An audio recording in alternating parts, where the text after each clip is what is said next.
naman, Andre, bago matapos ang tag-init, may nasubukan akong kakaibang trip sa Pasig. Ano yan? Pwede ka nang magbabad sa swimming pool, pwede ka pang makapaglaro ng hockey. Kahit alam ko sa sarili kong hindi ko kaya yan. Aminin na natin, di ba? Huwag tayo magbangga. At least aminado. Okay. Pero mukhang enjoy yan. No, di ba? Siguradong patok sa mga gusto ng huling hirit sa tag-init. Ako, mahilig ako sa sports, pero I've always been curious. Paano nga ba talaga yung underwater hockey na yan? Eto na, Andre, Miss Mean, ipapasilip ko na sa inyo ang underwater hockey. Tara mga kapatid, ride tayo dyan.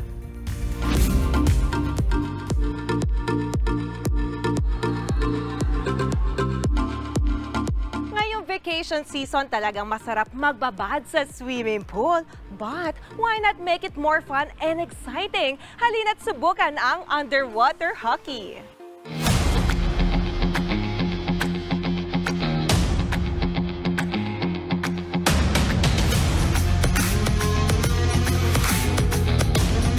Yung konsepto ng hockey, halos pare-pareho lahat. Yung mga regular na hockey na games like the ice hockey, they also have a puck. Ito yung hockey stick.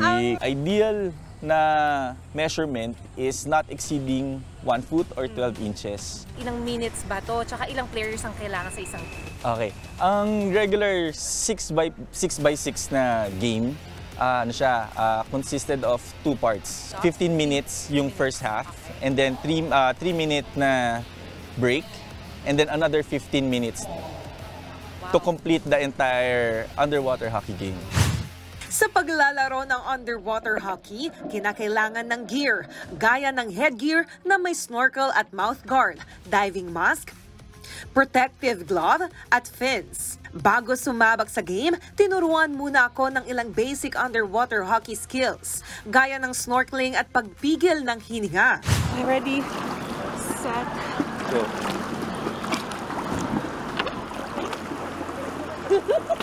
Good! Good! Ganon! Ganon na! Diving at paglangoy sa ilalim.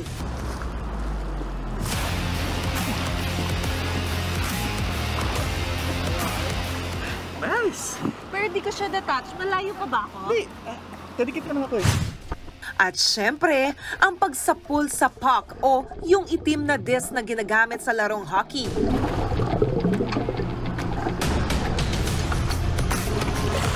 Natural! Yung ginawa ko kanina? Okay yun.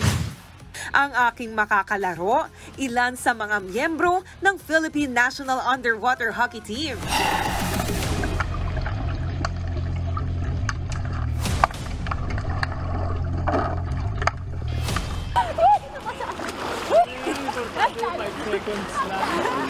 Okay na, good.